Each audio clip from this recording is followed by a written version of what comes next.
Happy not finale week. Oh. Oh my gosh. Finale not finale week, right? That was it's better than a salad not salad. I'll tell you that. It's much better than a salad not salad. Guys, we're here. We're live. We have not been able to go live in ages.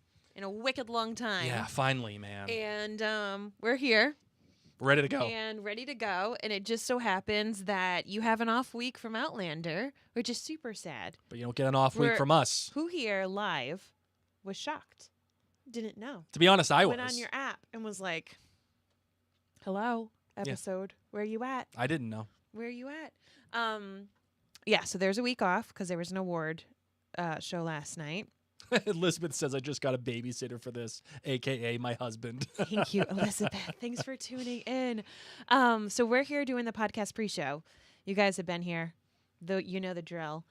This is a fly-on-the-wall experience. We are going to do our listener feedback episode for 7:15. So we're doing last week's episode. Yes. We've been sick. We went back to school. Oh. We had all the things going on. Oh, just my gosh. so much stuff. It's a lot. It's been a lot, guys. We had really high hopes. We talked about this in one of our podcasts or episodes recently. It was a lot easier a decade ago when we had babies to podcast on our schedule when we wanted, because you could just I could just hold them. I mean, first off, it wasn't video. So I was honestly holding and nursing babies through probably the first 4 seasons of Outlander. Yep. Y'all had no idea, or maybe you did because you might hear like a little baby coo, but I generally had 1, if not 2, babies in my hands for so long of podcasting.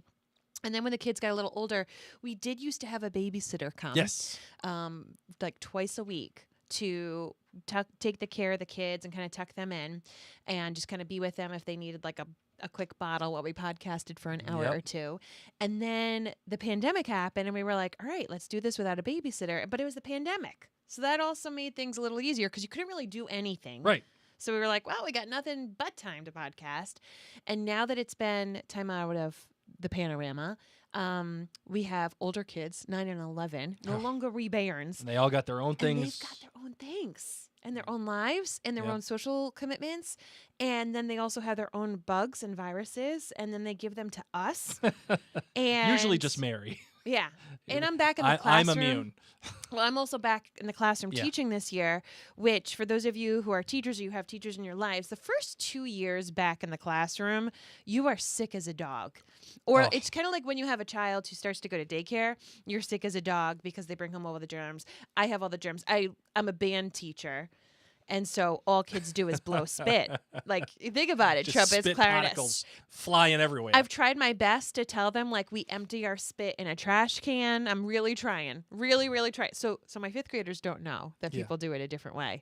I'm like, oh, they're going to be in first shock when they, like, see people at a concert just dump their spit on the ground. Yeah, but sure. nonetheless, we've been sick. We've been tired. And so we haven't been able to go live, and yet we're here now. So we've got some time, and we are excited to be here with you. Do us a favor, hit that share button if you're in any Outlander groups. If you have any friends who love Outlander, share it with them, invite them with them, invite them to this so they can join in the fun live. We're just so happy to be able to be here with you guys. So thank you. It's snowing outside today here in Rhode Island. I know that it is snowing a lot in other areas of the country. Know that we're jealous. We are jealous of your snow. We live in New England where it's supposed to snow. Yep. And we have had a dusting all day. It still hasn't stuck to my deck.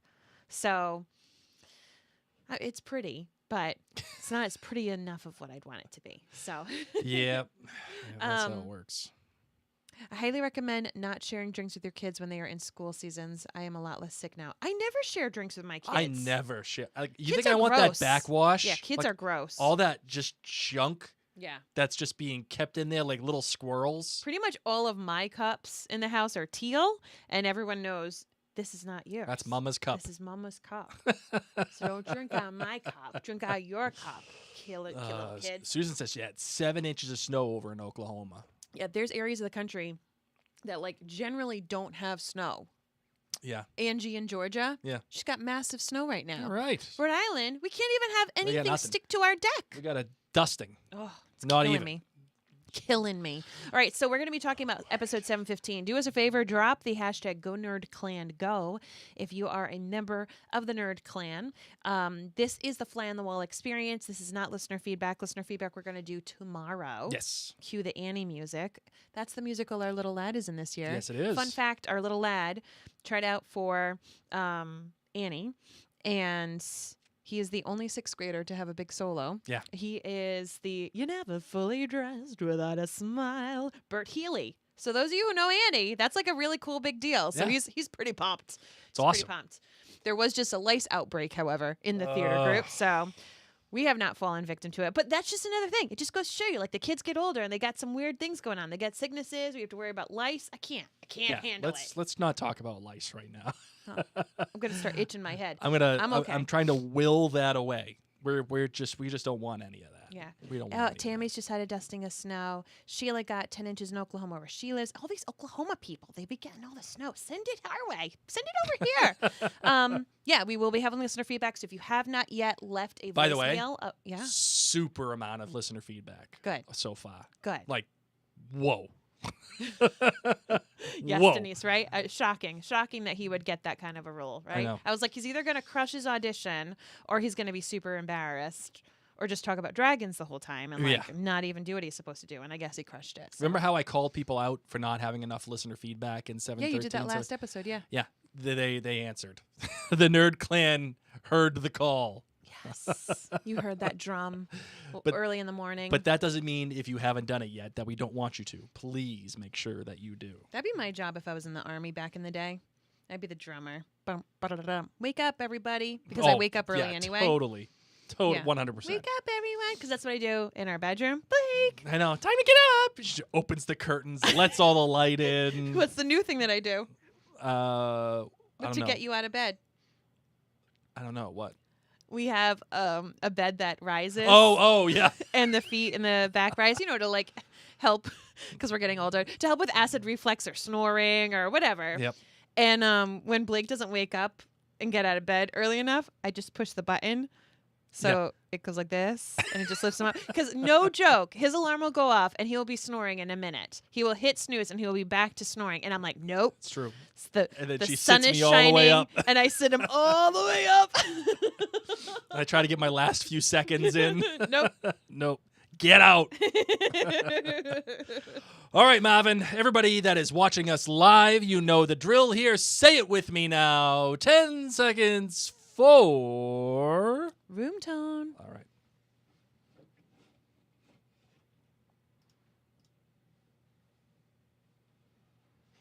Because I don't see it live on YouTube. See? Okay.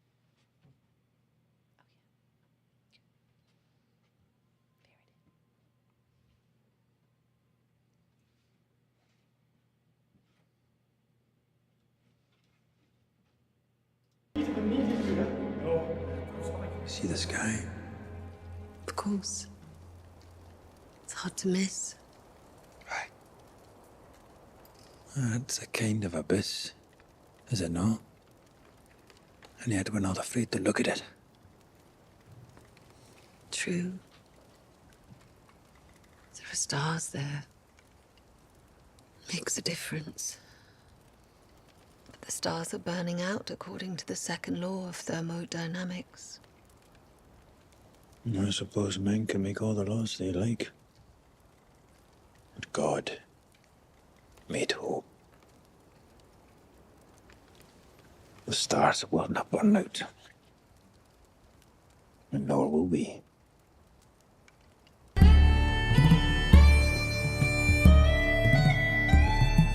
All the way from Providence, Rhode Island, welcome to Outlander Cast. It's a podcast dedicated to the show Outlander on Stars. Sing me a song of a lass that is gone. Say, could that lass be I? Mary of soul, she sailed on a day over the sea to sky.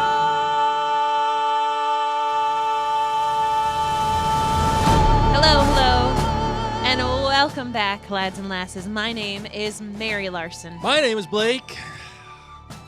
And I think the show finally represented why everyone has come to love it so much in this episode. And it's all due to Jamie and Claire. Those last 10 minutes, I gotta tell you, that is Outlander. That's Outlander magic right there. That is Outlander. Just forget Mandy. Daddy! Yeah. Just forget her. Forget all of that. Mandy, we know that you're doing the time travel magic, but you're ruining this moment. You're ruining it, Mandy. Creepy weird kid.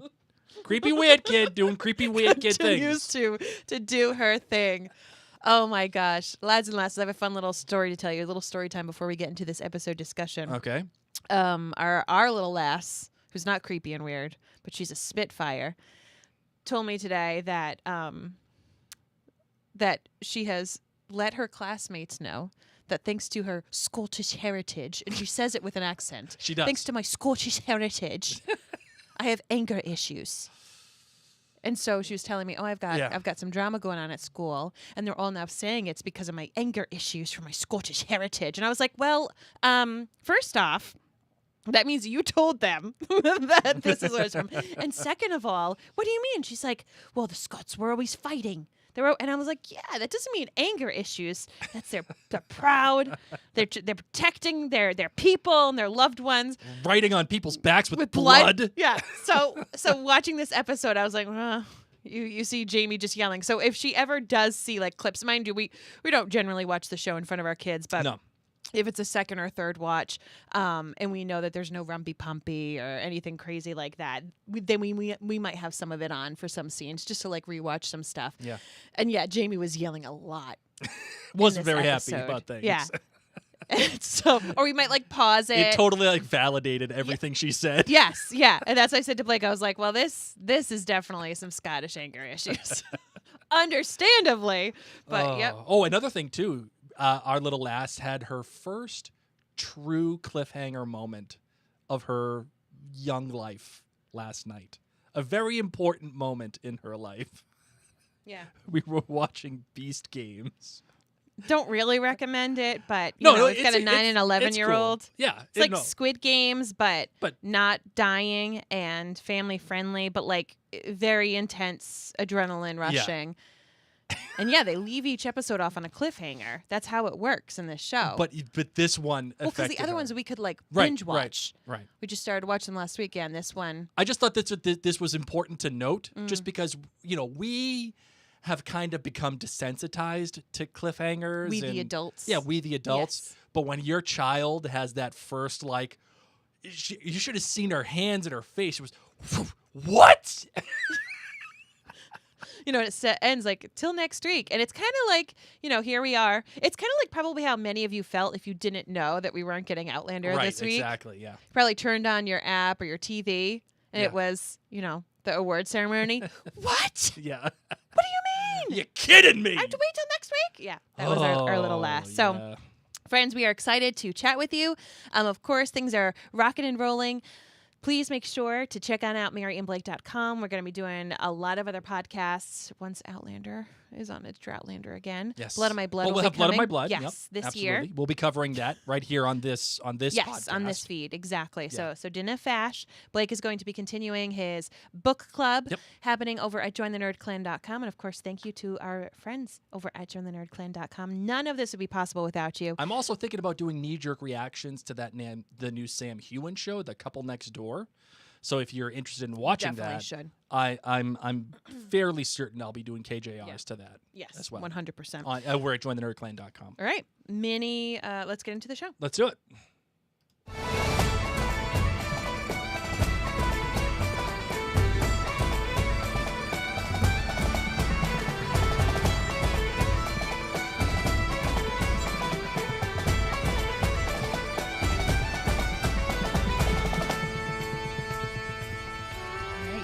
For a little mini episode recap. Let's do it. So this episode, 7:15, Blood on My Blood. This is the episode Claire gets shot, sadly, and then Jamie uses her blood to be like, "Peace out, Lee. You suck. I'm your general. Wee." And we fall in love with Rockfort. Blue vein mold. There you go. Get out of here. There you here. go. So that happens in this episode. We also have Buck and Roger finally tells Buck the truth. Your mom and dad, yeah, you just met them. And then Roger leaves Bree a little note, and Bree, with the best blown out bangs, finds the little note while she's trying to write him a little note and is like, we've got to go back. Mandy, Daddy, runs into the stone. Creepy weird kid. Doing creepy weird kid things. Ian tells Rachel, I'm not going to kill people. Rachel tells Claire, I know it's against my oath, but like, I kind of hope he does kill people because I don't want him killed. And then he does kill someone because he learned from Archbug, don't let old men live. Nope. Don't let old men live. They've got old man strength. So go after those old men. Old guy strength rules. Yes. I can't wait to get my old guy strength. Pouting William gets saved by his cousin and his dad number 1. Actually, dad number 3. Because he has his birth dad, his like pretend dad, da. And then, Lord John Grey, da. So da number 3. What's that? 3 guys and a little 3 kid? men and a baby. Yeah. That's who William is.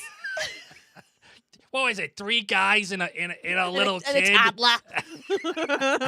3 men and a little baby. That's what William is. And Fanny comes in. Where have you been? Gone? No note. You could have died. This for our Harry Potter friends. You're a wizard, Harry. So that is my recap for you. All right. Oh, whoa. Marvin. Never mind. We're good. I got it. I fixed the camera. Okay. So this was entitled Written in My Own Heart's Blood, which is a perfect title for someone from Boston. And it was actually quite literal, which I really liked. That whole scene, little dramatic from Jamie. But entitled Written in My Own Heart's Blood. No, what did you say, though? What? Oh, it was cool. Okay, we'll talk about it, because it was dramatic, but you said some good things about it. So Oh, we'll talk about it in the episode. yeah. No, I totally agree. Written by Danielle Barrow. She has written episodes 508, Famous Last Words, 607, Sticks and Stones, and she also wrote the premiere of Season 7A, 701, A Life Well Lost. The director was Joss Agnew. He has directed episode 707, A Practical Guide for Time Travelers, and the finale for season 7A, A Life Well Lost. So I'm sorry, is it A Life? No, I'm sorry. It was not A Life Well Lost. It was Turning Points. That's what I was trying to say. I have it incorrect here in my notes, so that's on me. All right, Marvin, how many kilts? What are you giving this episode? I'm giving this episode 5. Okay. I'm back. I'm back in the land of 5. All right, fair enough. What last week's episode wasn't, this one is. All right, good. Very good. How about you? I'm giving it a 4.8. Which is like a 5 for you. You have been in like the Blake equivalent of 5 zone this whole season. Whole back half of the season. The Blake equivalent of a 5. If this was a bell curve, if Outlander cast had a bell curve grading, this would be in your 5 zone. I'm telling you. Okay, so 4.8. Listen, I gave one of my favorite episodes of Outlander, the finale of season 5.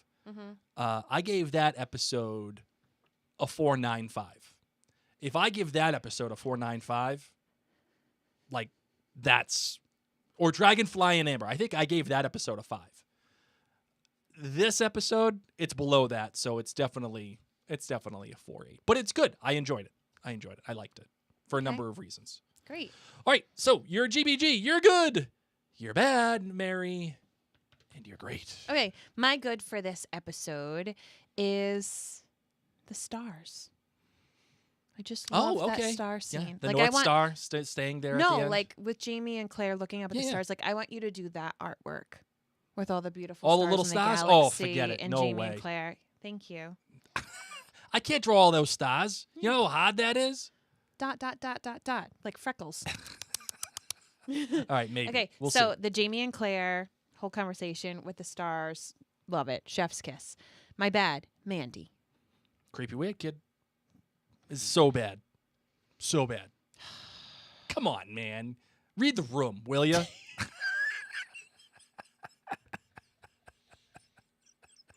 From as good as a child actor that Fanny is, Mandy.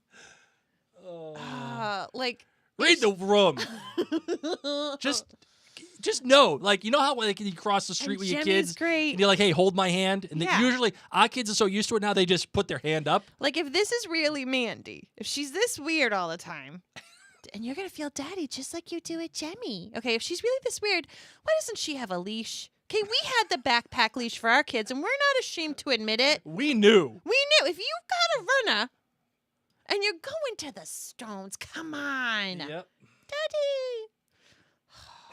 It's the second child syndrome. I'm telling you. This is... It kills me. It kills me because she is a true second child. And it's not even like... I guess I'm not even mad because part of me is like, is it just the kid's not the best actor? Because she's little and it's not her fault. But like, is her acting just not good? Or is she like purposely being told to be super kind of creepy and weird? Or is it just like, I don't know. But Mandy... Second kid syndrome. That's what it is we have a second child of our own who is Oh, yeah. just like this. And if we had to go back through the Stones and I was like, okay, kids, suited you up. Yeah. We can't take your modern doll, kid. Okay, your modern doll needs to stay here. That's why. Shut up! Let me help that freaking doll. And then she just goes running away. That would have happened to me. Get the telephone cord that you took from your phone and just wrap it around her wrist. Honest, something like get a rope that you could still pull off in 1737. Like. Yeah. Oh, like to me, so many ways I feel like Bree is like a mom who gets it and she's exhausted. But if you don't know that your kid's a runner by this point, you don't have that kid on a kid leash. Got a runner.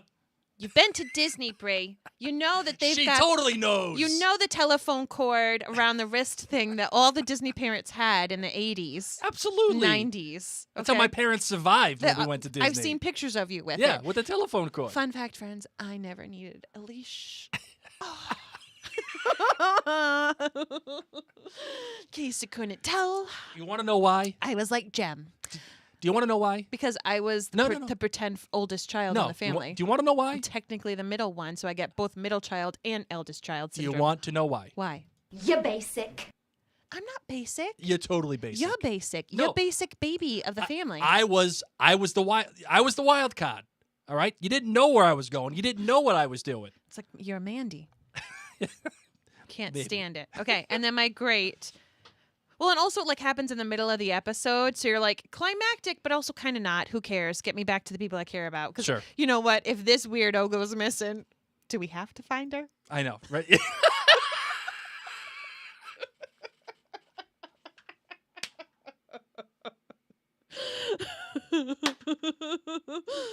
Oh my god. Show Mandy is weird. Show Mandy is weird, guys.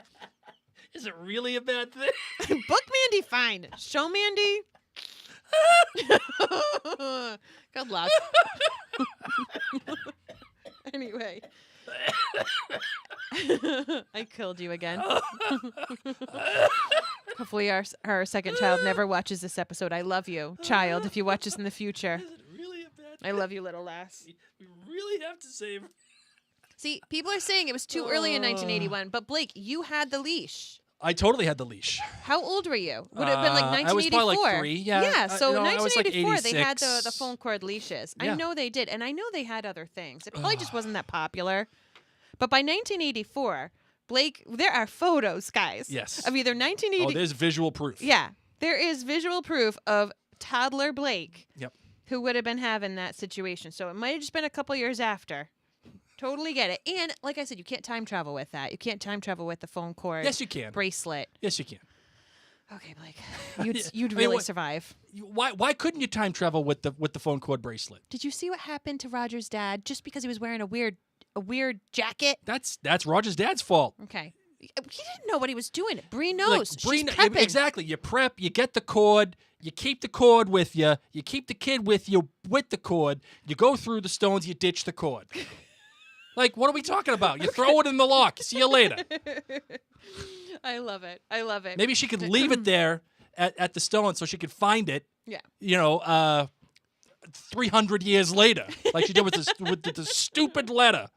And then my great is the montage in the beginning. That montage in the beginning. Yeah, that was cool.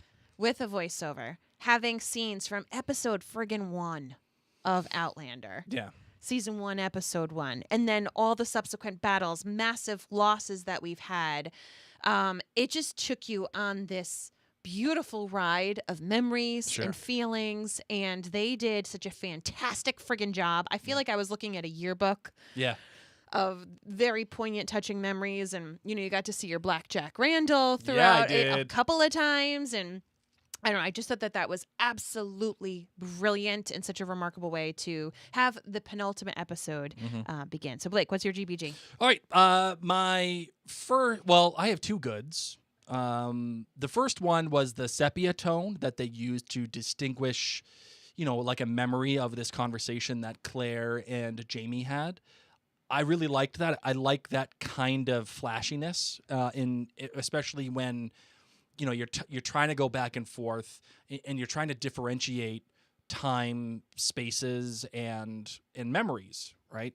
I like being able to use that kind of visual medium to enhance that, and having the sepia tone, right before this battle or whatever it was, perhaps not only is it marking time, but it's also marking like that it's not a blood red, but it's just like this warm tone that reminds you in context when you look back on it, you're like, ooh, that's kind of bloody. Like that's kind of different than what you thought it would be. And that is foreshadowing. Not like the whole, oh, this feels different. That's just something to build up and pay off. Because their previous versions of showing you things from the past have just been more muted and almost gray. Right. Mm-hmm. But that is when you look back on, that's the difference between setup and payoff versus foreshadowing, right? And I've said it that now 1,000 times. The greatest bit of foreshadowing that I can ever remember is in Jurassic Park when Dr. Alan Grant is trying to put the seatbelt on and he can't because it's two male parts. And it's like something is off here, or it was two female parts. Sorry, it was two female parts. And he's like, and he has to tie it. And that works on so many different ways. So at the end of life finds a way. And, we spared no expense. But then why the hell does your helicopter not have, actual seatbelts? When you look back after the movie, you can look at that scene and go, oh, I get that now. And that, to me, is what the sepia tone is here as well. I get to look back after the show and be like, that makes more sense. I get it now. But my real good, Mary, my real good.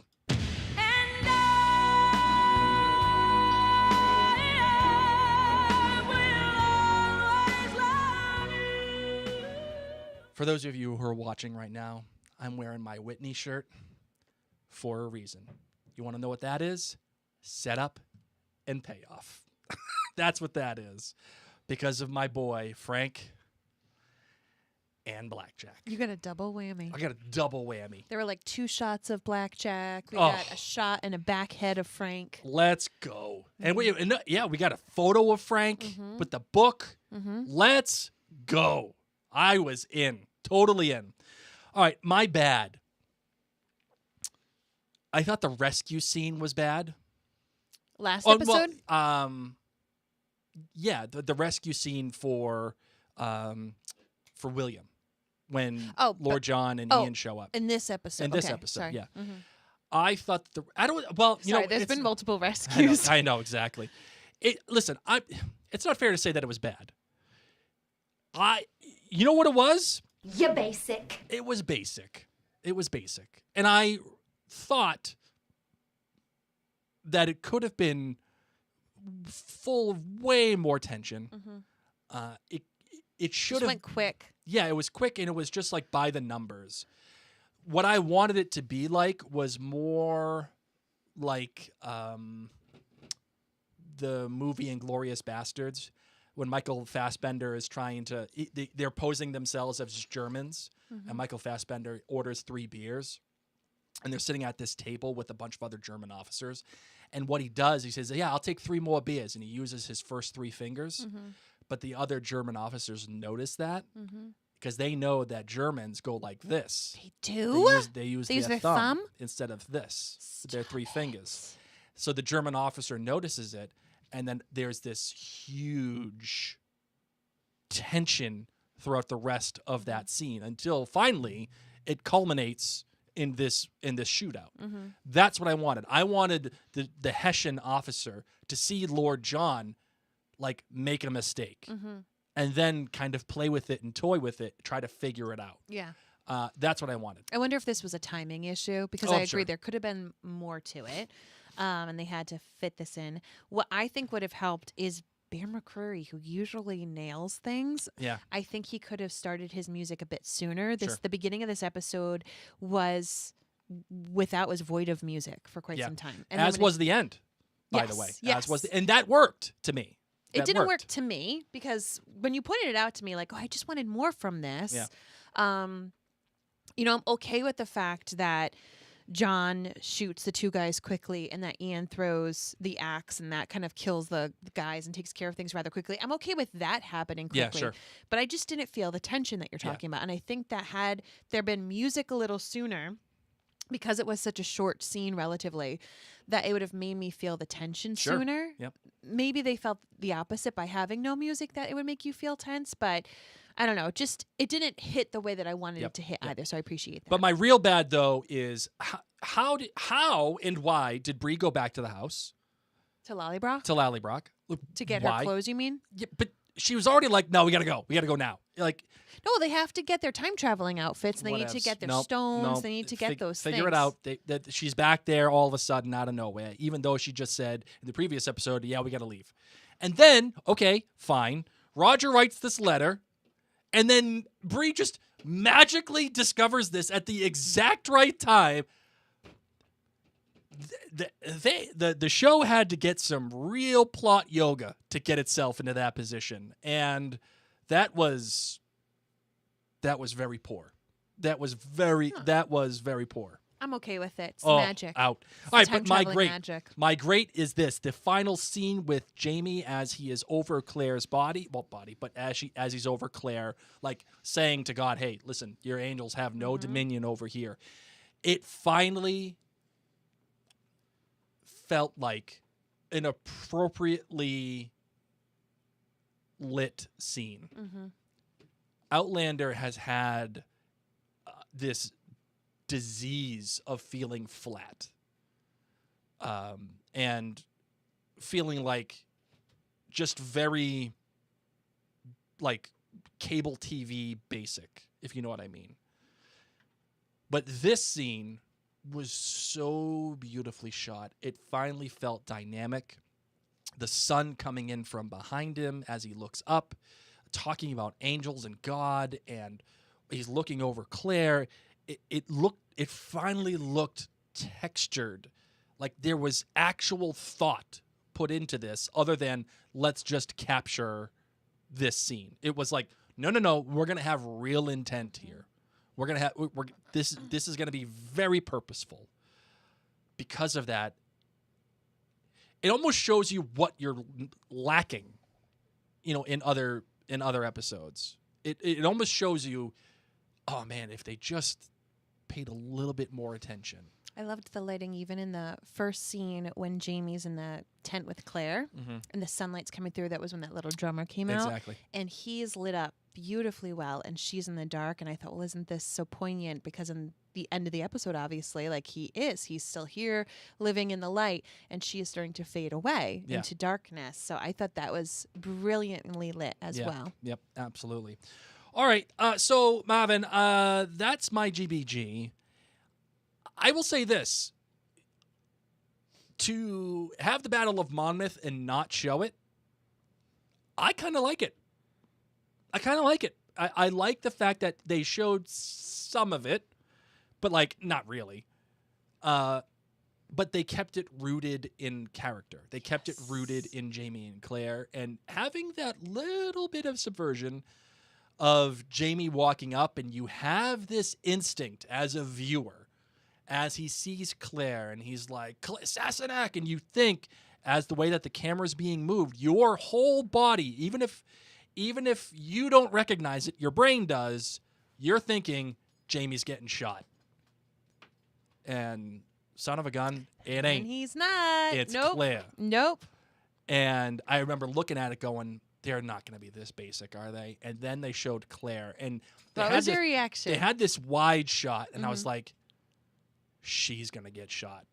But I almost thought like that's like too much of a outlandish theory for me, so I kind of dismissed it. And I even said it to you. Yeah. I was like, she's going to get shot, and son of a bitch, she gets shot. Like, oh my goodness gracious. I really liked this choice. Yeah. It's not that she was a damsel in distress. It was just that Wrong place, wrong time. wrong place, wrong time. Which, like, happens.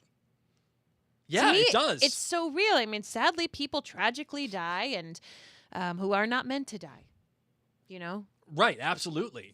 And I think this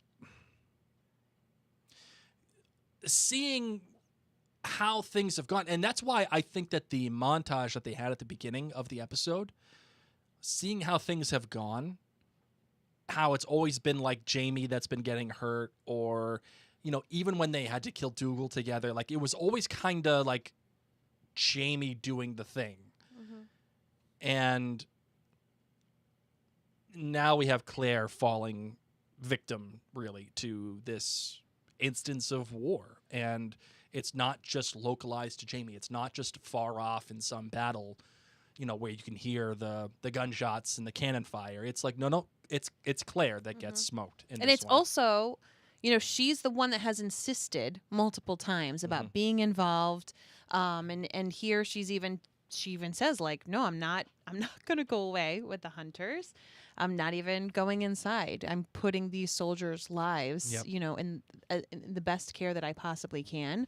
And you always talk about choices. Choices are the most and important so thing. that was interesting to see, like, how that took place and how I wanted to kind of get your thoughts on that. Because that's what you like, is when choices have consequences. And here exactly was. Yeah, and what I would say is that it's like, so there's a difference between choice and plot reaction, right? So, like, choice is like when there are two perfectly viable answers, and each of them have a positive outcome and a negative outcome. Your choice isn't always wholly good or wholly bad. A plot reaction is when, like, okay, Jamie sees this kid that is, you know, being tortured. A plot reaction is, well, obviously Jamie's going to save this kid. That's a plot reaction. But a choice is Claire making the choice of saying, no, I'm staying here. And another choice is, oh, I love that for you, but you're wrong. Like, that's a choice when she says this to the doctor. Yeah, when he's like, oh, this is where I was educated. Good. Yeah, that's Good great for you. but you're still wrong.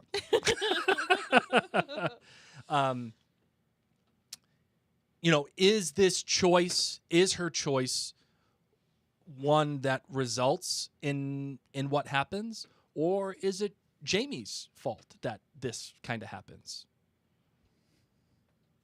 Why would it be Jamie's fault? Because he's going back to the camp to, like, check on Claire, and his presence is the one. Brony who shot, and the I know, guys who but were shooting. his presence is the one that kind of sets off the British soldiers, right? So choices, right? I think there's a good debate there. Yeah. I think there's a good debate there. But I will say that Claire making that choice is what kind of sets this forward. And what gives an actual dramatic effect of what I think they're trying to achieve. Yeah. You know, putting Jamie in a place of, like, okay, do I stay with my men? Do I stay with Claire? I mean, really, there's no choice there. Really, it's always going to be stay with Claire. But it forces Jamie to kind of do this super dramatic thing of writing his resignation on a bareback kid in his wife's blood. How did you feel about that? It was dramatic. Yeah. And not like, oh, that's dramatic, but like, stop being so dramatic, dude. I honestly, the first time I watched it, I was like, whoa, Jamie, yes, okay, let's do this. Second time I watched it, I had a very different reaction where I wish he had asked Charlie, can I put my note on you? Like, is there any paper? Is there anything? Yeah, no. sure. And because I felt bad that Jamie's back had been used to share a message in the past. Oh, I like that. Without his being necessarily asked, without him liking it. Yeah. And so I didn't like to use this man's back without asking permission. It made me feel a little awkward on the subsequent viewings. And yes, dramatic. And yes, it'll get the point across. Yeah. But have a little decency, man. Ask at least permission. Yeah, but you know, I also said to you at that time, it was very Taurus-like. It was very, like, I don't care. I know. I just found it interesting because he's someone who's had his back used for someone else's message to get across, and he was not pleased with that. So I don't know. It's just something that I kind of thought about, where I'm like, now that I'm digesting with this visually, you could have just said, "Can I?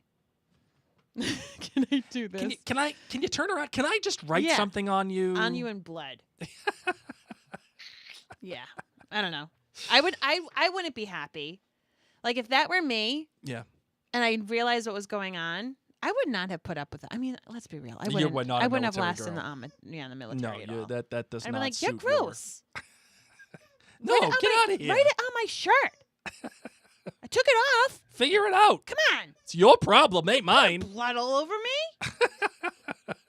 Can I pee on you? How about I write on you with my poop? Yeah, I don't know. I mean, I know it was blood on me. Yeah, I hate blood. I would not have done well with that. Yeah, that twist of Claire getting shot, I think, is the anchor of the episode. That is what makes this episode shine. And I said it at the beginning of our episode, Mary. Those last 10 minutes are what seals Outlander as Outlander, which is, listen, I don't care what happens in the books. I don't care that it's another person's story eventually. I don't care that all the kids are here. And to me, all of those people, William and Ian and Rachel and Rollo and Lord John and whoever, they all orbit Jamie and Claire. They all orbit Jamie and Claire. Right, it's Jamie and Claire's story. I don't care how the books are written. I just think that we're here for Jamie and Claire, not for anything else, really. I know you didn't hear any of that. I'm sorry. We had our little lass. The dog found her squeaky toy. It was a lot. It was a lot. How to tell when the hosts aren't listening.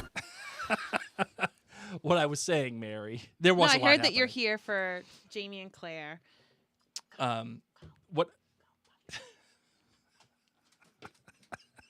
There's a lot happening right now. So much going on. Continue. You just continue, and I'll try to listen. No, what I was just saying was, we're here for Jamie and Claire. We're not here for William. We're not here for Rachel. And I Ian. am, but you're not, and that's okay. So you're here for Jamie and Claire, and yeah, just that's what Jamie I'm saying. and Claire. Yeah, you're saying we. And I am not part of this we. I didn't sign up to have my back with blood, and I'm not signing up for just the Jamie and Claire. Are they the most important ones to me? Yes. Yes. Yes. Well, I'm saying that's the final 10 minutes is what sets this episode, for me, apart from all the other stuff that's happened. Right? Does that make sense? Mm-hmm. Because it's Jamie and Claire. Like, it's their story. Everything else and everybody else just orbits them. Yeah. Including the painting. Jamie and Claire in that painting in the beginning, that quiet shot that we got in the title card. Yeah. So before we continue, I feel like it's implicit that is Frank and Bree. Fair to be implicit in that because that's tall, Yeah. academic, Tobias Menzies styled. I don't know if there was. Oh a no, he hat. wasn't wearing a hat. You're No. right. He wasn't wearing a hat. And then short little redhead girl. So yes, agreed. I think we're supposed to take that as Frank and Bree looking at this picture, which is it's something like a pitcher, like not. It's like something about the lady refilling pitchers. It's like a very famous painting. Mm-hmm. And I believe it's in either New York or New Jersey. But Jamie is shown in the painting on the right-hand side, and Claire is shown on the left-hand side. And what are your thoughts about that being in the verse, the universe? I'm just going to let the silence be loud. I'm going to let that be loud. What do you... Here's a fun thing. I'm just going to let that... Really? Don't change things Molly that Pitcher. exist. Yes, thank you. Molly Pitcher. Don't... I was going to say Margaret, and I'm like, no, Molly Pitcher. Charlie Bucket? No. Listen, I just had a squeak toy like in my ear for 3 minutes straight. My brain is not where I'm supposed to be. Molly Pitcher. Thank you. It's one thing to have your characters interact with George Washington and Marquis de Lafayette and basically have Benedict Arnold convinced by Claire to go be a traitor. That's one thing. But to actually change the painting to have Jamie and Claire in it, I'm out. That's what does it for you. I'm out. I want nothing to do with that. Love it. I want nothing to do with it. How do you feel about Frank seeing a painting and his wife's in it? Does Frank know? That's the question. Yeah. Bree is that old. She came back pregnant with Bree and said, No, I'm I know. time traveler. No, I know, but I'm saying, does Frank look at that painting and see Claire? If you saw a painting that was obviously me and you knew I could travel back in time. And maybe it's Liv Tyler. You look a lot like Liv Tyler. I do not. Yes, you do. Thank you. You're making me feel really great right now. You look like if Anne Hathaway and Liv Tyler had a baby, it would be Mary Larson. No. No, you don't think so? No. So what I'm saying is, if it was me, I'd look at that and be like, wow, it looks a lot like Mary. But nah, it can't be. No way. Nah, no chance. So it's like a famous painting showing the amazing work that women were doing in these battles. What about that? Molly Pitcher, the painting. No, I know. What are you trying to get at? I think you would. Maybe I would think that it was you in think the it was painting. me? No, Yeah. no way. No way. Okay. No way.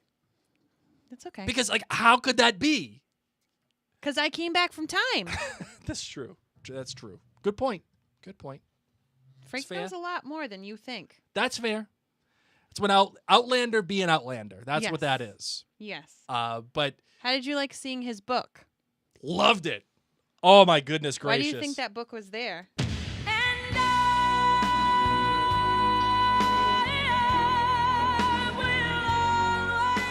Why do you think that book was there? Give me all the Frank book pictures. Give me all of it. Mm-hmm.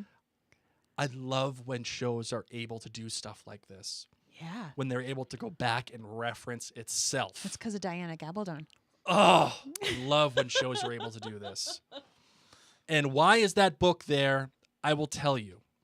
I feel like Frank wrote this book. They got that book there. I feel like he was smart enough to know that maybe he did see Claire, and maybe he's like, oh my God. And then he did some research. He found all the notes. He found all the things. And maybe while Claire was living with him in the 60s and 50s and 60s, he knew the entire time what Claire had already done. And he compiled all the research and put it in this book.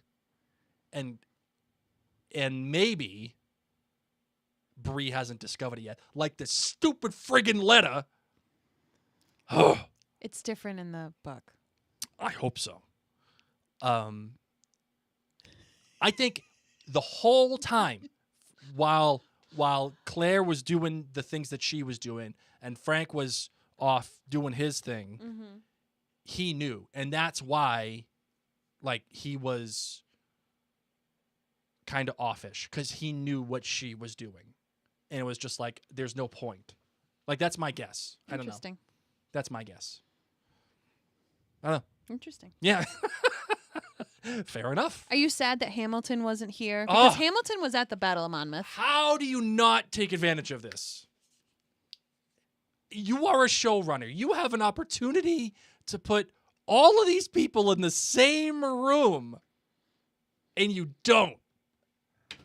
You don't get a little fancy Hamilton? Come on. If you're going to have all these people in and out of Outlander anyway, take advantage of the zeitgeist. Even if he wasn't there, who cares? Put him there. You put Claire and Jamie in a painting where they clearly don't exist. You can't put Hamilton at the dinner? What are we talking about? You can't put Hamilton at the Battle of Monmouth and be like, hey, guys, let's go. Whee! Like, you can't do that? Come on, man. Raise a glass to freedom. Raise a glass. It's okay. How did you like Dr. Lecky? Who? Oh, the the surgeon, Blake, the surgeon, doctor. the guy. You know, I was thinking about this, and I'm like, I get why he reacts to Claire the way that he does. Like, it within the context of the situation, like, I get it. Because he's like, well, who the hell are you? You think you have the right to treat these patients? I don't know who you are. I don't know how capable you are. For all I know, you could do something and screw the whole thing up. You could put people in trouble. And as a doctor, like, your number one priority is these people's health. And you're just going to trust this scrubine who comes off the street and being like, I'm Claire, I'm a doctor. Like, no. On the other hand, if someone demonstrates to you that they have ability and talent, you're going to need all the help that you can get. You're going to need all the hands on deck. Even if they are a scrubine, like how Claire is, to him at that point. What do you think? I agree. I think he was put in a very difficult situation, and it would have been much more useful if he had someone who he trusted, who could vouch for her and who has seen her work before, because I agree with you. This is life or death. Mm-hmm. This is the surgery. This isn't just like patching people up. And it's like, until you've proven your worth, until I can honestly trust you not to accidentally kill someone because of your lack of knowledge, then I'm not having you in here. Whereas when she does demonstrate with the little spurting straw of grossness. Oh my God. I was prepared for the incision. They like incisions in this show, so I was prepared for that. But the little but the little stuff coming out of the straw. Oh, I was not ready for that. That did me over. Just so sad, because there was a lot of blood in this episode, but it was the straw that did me in. Yeah, right. Not gonna lie. Oh God, I like what I'm thinking of it. Once that happened though, and he was able to see, and we should put him in his place. You're wrong. No, trust me, you're wrong. And it's like, okay, well, she can help more people, I guess. This is fine. And that's what I would have done, the same thing. Sure, exactly. And I get it though. Like, and there's also a bit of like, you're a woman. You clearly can't know as much as I do. No, I mean, she's the one that says that. She's the one that's saying, like, you feel this way, you think this way, but you are wrong. Yeah. And this is when you gotta love Claire. She just holds straight and knows what's right and makes sure that she still brings the guy in and doesn't listen. And that, like, if I were Claire, I would have just been like, okay, yeah, guy, sure. That's what she did, basically. I know. I'd be like, yeah, okay, you work on whoever you want to work on. You do you. Yeah. I'm still gonna do this. I loved how she was like, do you want me to explain the procedure to you? Like, why are you not leaving? There are other people. Are you this nosy? Right. Okay. Oh, no, it's fine. It's fine. I am a diplomat of the Pennsylvania Medical College. Okay. I love that for you. That's great. Whee! How excited are you about the payoff with the Denzel and Claire relationship and the mentorship that she's been able to give him all this time? And I like now that. using the laudanum on her too. Yeah, I like that. One of the things that I think I've discovered especially after the 3rd season for Outlander, is that they don't really, there's nothing that they're building towards usually. Like the 4th season, there was nothing that they were really building towards. People could say, oh, Alamance, but like, Well, some of this was like really just like chunky, difficult, clunky is the more what I want to say. You're saying like seasonally? Yeah, seasonally. Like yeah, I mean, but we know that there were some problems that happened. Yeah, but season 5, like they built towards something. It was like this standoff between, you know, the Jabrownies and and Clay and Fraser. Like that, like it. There was a clear goal there. Season 6, there wasn't. I'm still not sold on season 7, but the fact that we're able to get Denzel operating on Claire to save her life, given all of the knowledge that she's given him and all the mentorship, like that's juicy. Like that's something that I can stick my hand in and be like, yeah, okay, I like that. And he's cleaning things and he puts on his little mask like Claire always has. Like, oh, I just loved it. It was a really nice full circle moment. And a full circle moment with some cheese too. Oh my God. When she's talking about so she smells it. Yeah. I feel like that needs to be a meme. Is that cheese? And then, you know, they're talking about the mold and the penicillin. Yeah. And I know Jamie's face after she talks about the mold and the cheese is meant to still be in anguish, that they needed like a cut shot. But if you take just what was said, where she's like, you're going to make a poultice out of the mold, and then you look, the next shot is Jamie's face of like utter disgust. Yeah, like, oh. And I know it's meant to be like, my wife is dying and I'm in pain. But if you watch it right away, it's like, you're going to put cheese in there? Yeah, like, get out of here with that'd be me. Like, what? Yes. Stop it. And okay, so does Lafayette now still get to be in the same ranking as Sir Gifts-a-Lot Part 2? Or no. is he a freaking fool? Oh, she's shot? Well, I brought along this cheese. Here's some cheese. Yeah, I mean, I hope she feels better. Because the cheese was expensive. I'm not sending it to a dead person. Maybe it's morning cheese. Morning cheese? What? Sympathy cheese.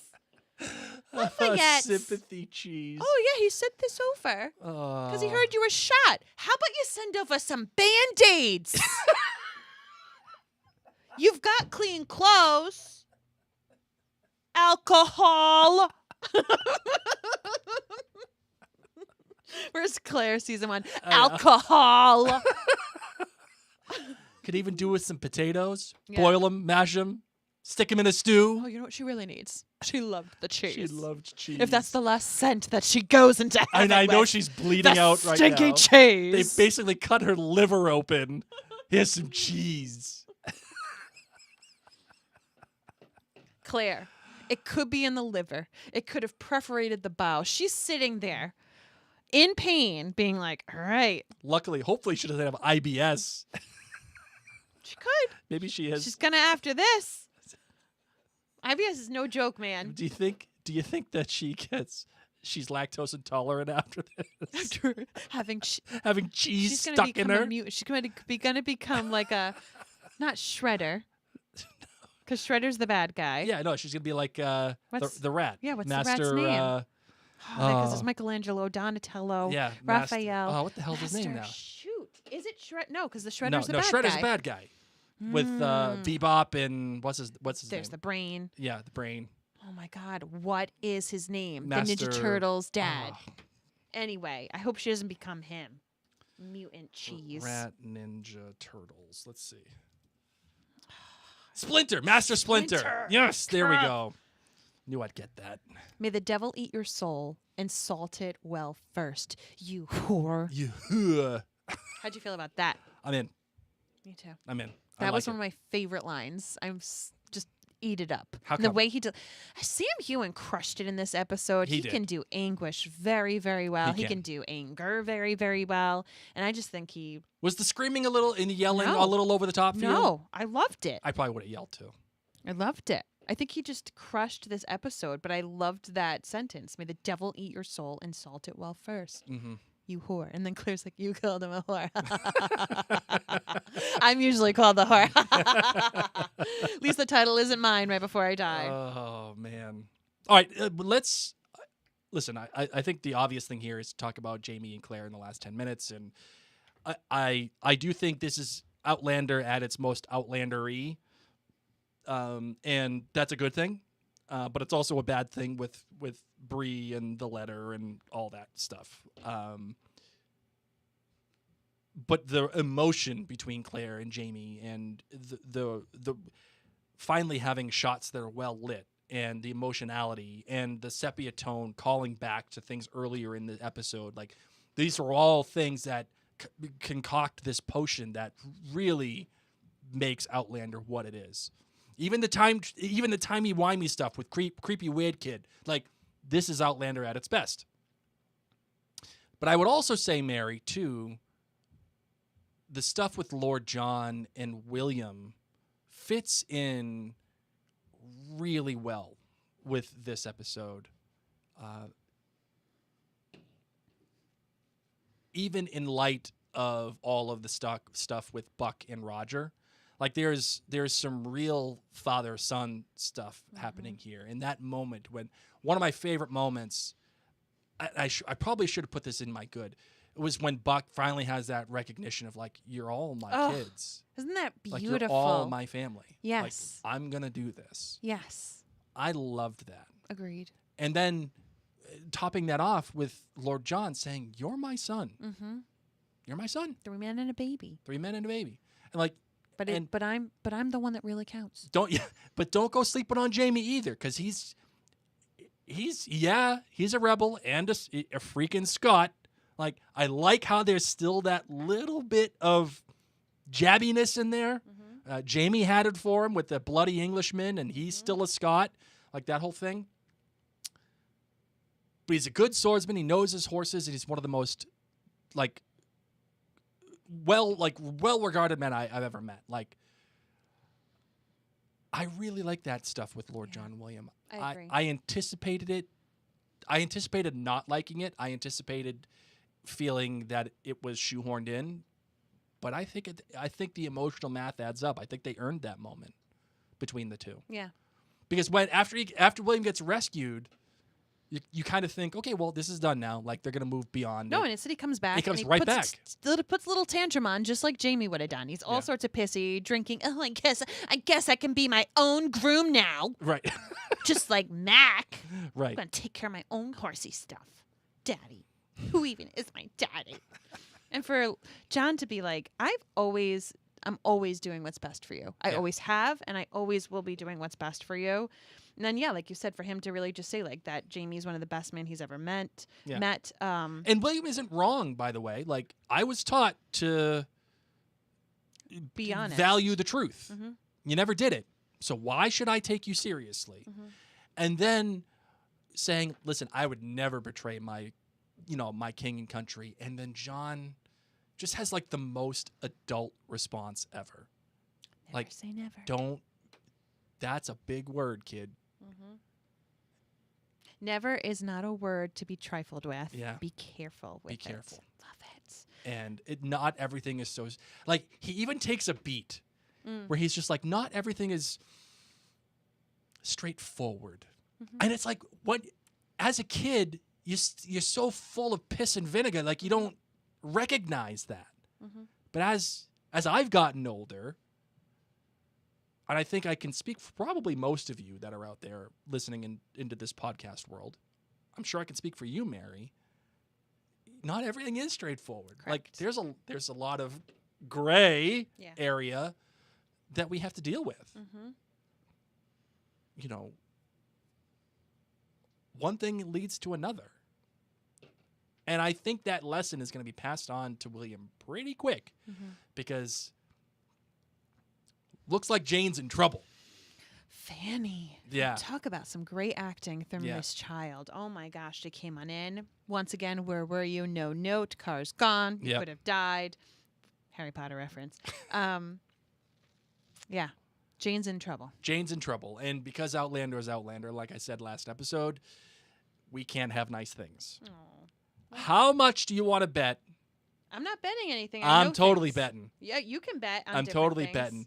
This girl croaks by the end of this season. She is gone. She's a goner. Interesting. write the papers in the morgue right now. Get the death certificate. She's dead dead. You know who is dead is that German officer. Oh. Ian finally learned how to kill an old man. I was just going to say, in retrospect, that makes the thing with Archbug even worse. Why?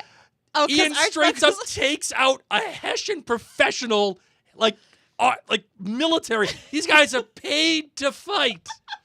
That's their job. And then you have osteoporosis on the other hand, and Ian gets the jump on Ian. Get out of here. Tool bag. It was fun to watch. It was not only is he a tool bag, he's a toolbox, a full power toolbox. Imagine him coming back to Rachel. Rachel, I killed an old man finally. Finally did it, Rachel. Didn't need William on that one. Fun fact: the subtitles still call Ian Young Ian. Oh yeah, okay. I think they should put the only Ian. Yeah. Too soon. Soon. Or the new old Ian. The new old Ian.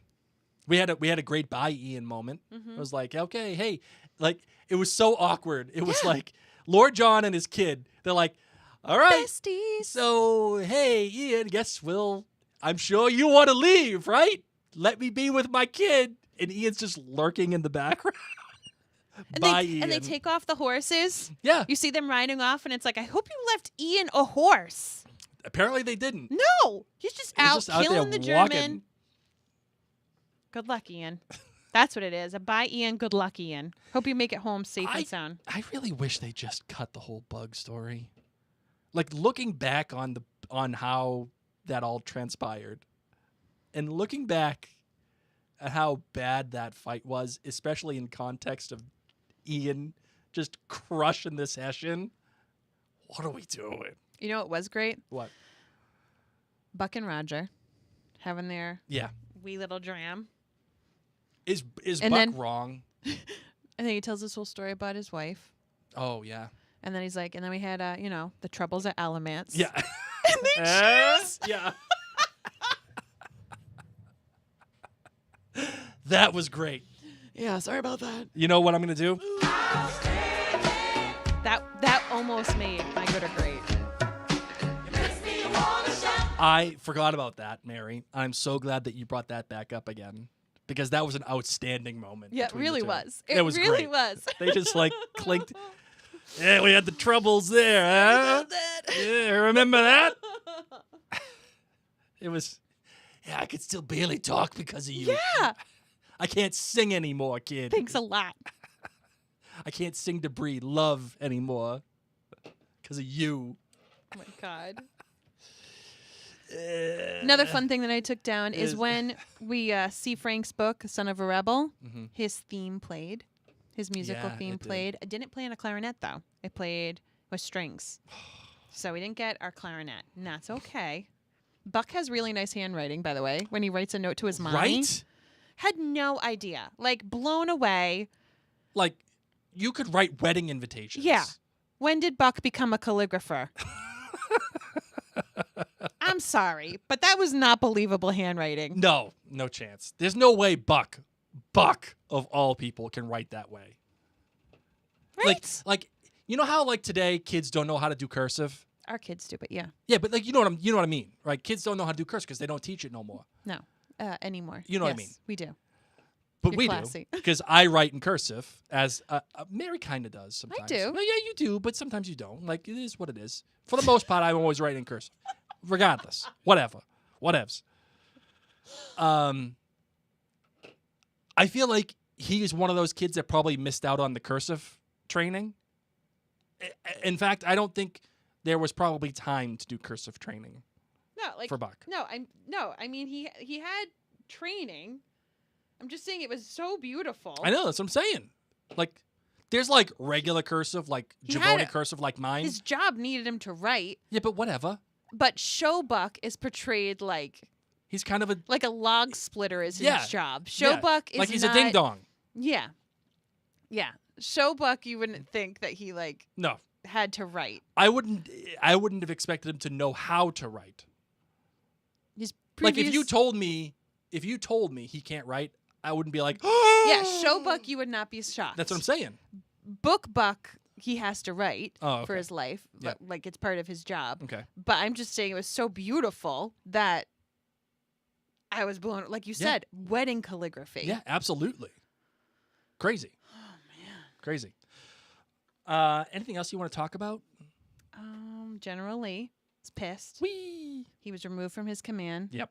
Washington was like, all right, Fraser, Yeah. we're doing this. But then Fraser, I resign. Yeah. No, thank you. How did you feel about, like, clearly Claire's not going to die. Like, that's obvious. How do you feel, Mary, about another fake out death scene?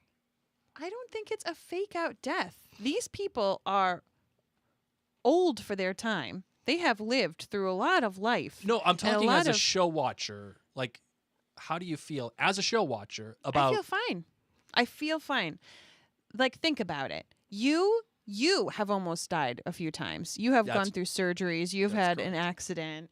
I've had an accident. I've had multiple pregnancies, one of which, at least, I could have potentially passed during one of the births. Like, I could have passed during one of the pregnancies. Sure. So, like, I definitely think it's realistic. And when a lot of people sit back in their later years, they can think of these different times where, like, I have had some close calls. So I'm okay with a show that goes over decades of time, having our characters do have some close calls. Mm-hmm.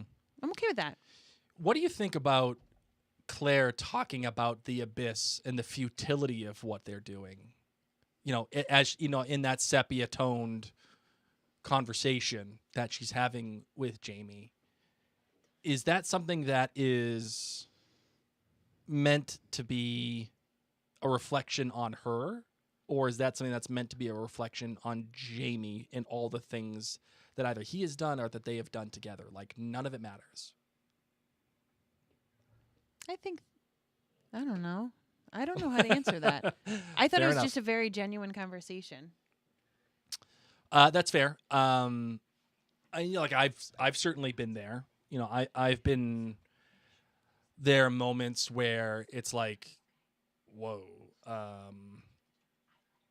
what are we doing here? Like, this feels a little... I liked it. I liked it too. Like, I like that there's this moment of questioning.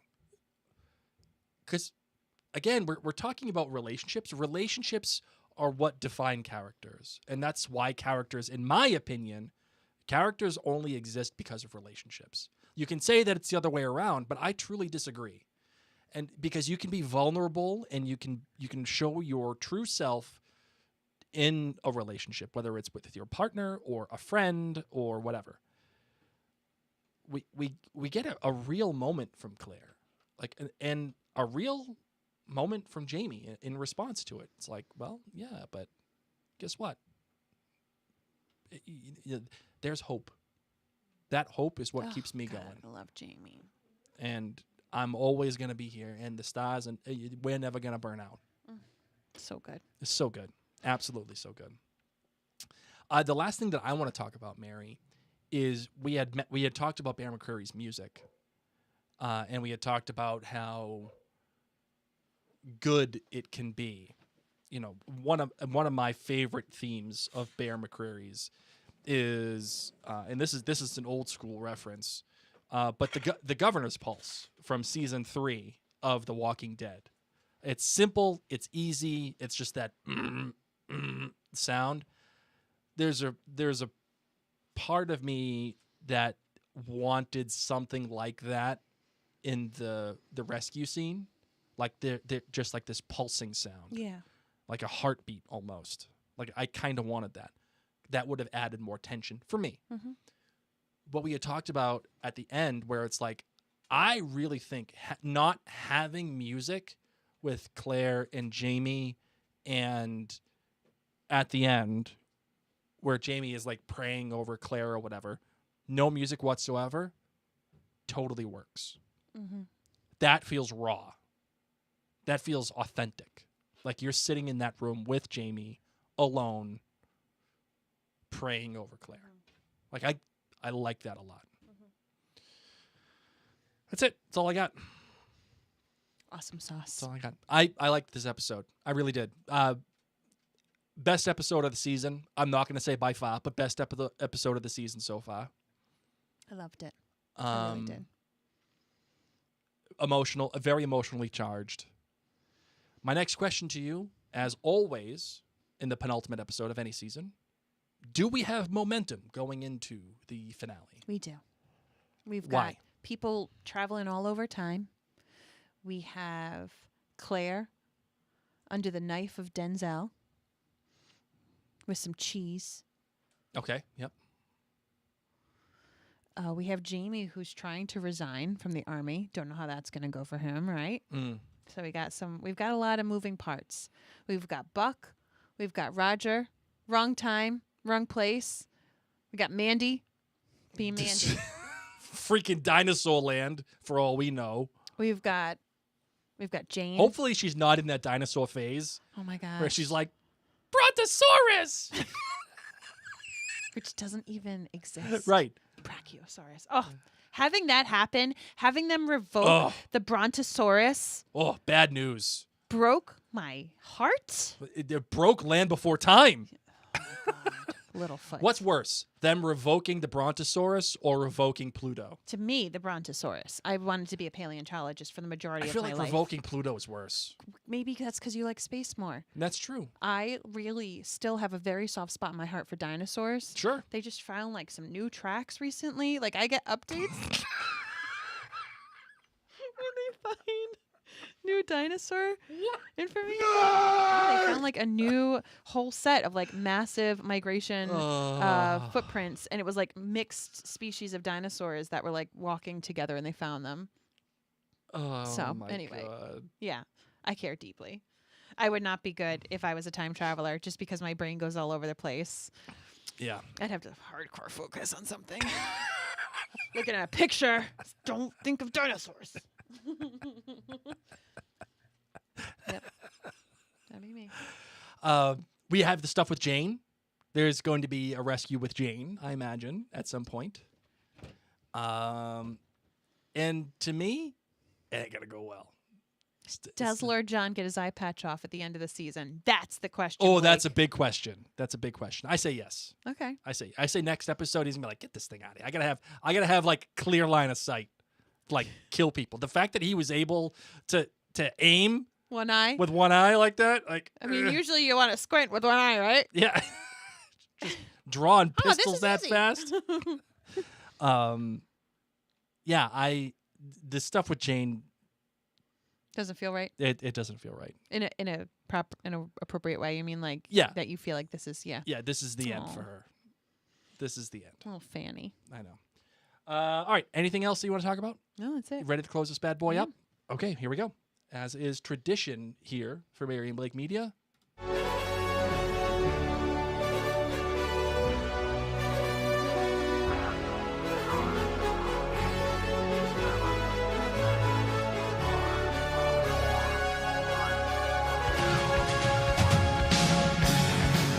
I'm laughing because you always ask questions, especially in the ultimate episodes where you're like, is this going to happen? Is that going to happen? And I just have to like stare at the ground. Be like, I don't know. Yeah, I love Jane. I just know because I love Jane so much, she's gone. She's a goner. It's so hard sometimes. And that's what's going to make him, like, William is going to have to betray his fellow soldiers at some point, which is why Lord John says to him, never say never. Just because you think it doesn't mean that it ain't going to happen. Like, something bad's... Or that's what tells William, you can't put all your eggs in one basket. You can't just be like, God and country, because it's going to be English soldiers who kill her. It's totally going to happen. 100%. And then William's going to be broken. It's going to suck. All because of Jane. And I love Jane. What are we doing? All right, hold on. Wait a second. It's the final countdown. All right, my friends. Like Blake said, penultimate episode, our next episode is going to be the listener feedback for this one. So if you have not yet sent in your feedback, just know that there's a lot out there. Yes. And Yeah, talking to the mic, we're Mom. excited. Sorry. checking out our dog. I'm doing a whole bunch of different things. But each kid come down and talk to me. Like, man. Yeah. Got a lot. A lot happening. Oh, my goodness. Live podcasting, ladies Yes. and gents. Live podcasting. All right, everybody. Thank you so much for tuning in. Don't forget, if you haven't left us a written review in Apple Podcasts, Yes. you still can. I want to thank those of you who have the time to do it. Thank our friends at jointhenerdclan.com. Hold on.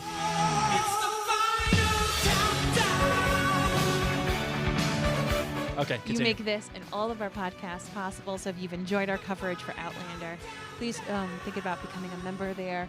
It really does help us make sure that we can continue to make the podcast content that Yes. you've been able to enjoy. So my name is Mary. My name is Blake.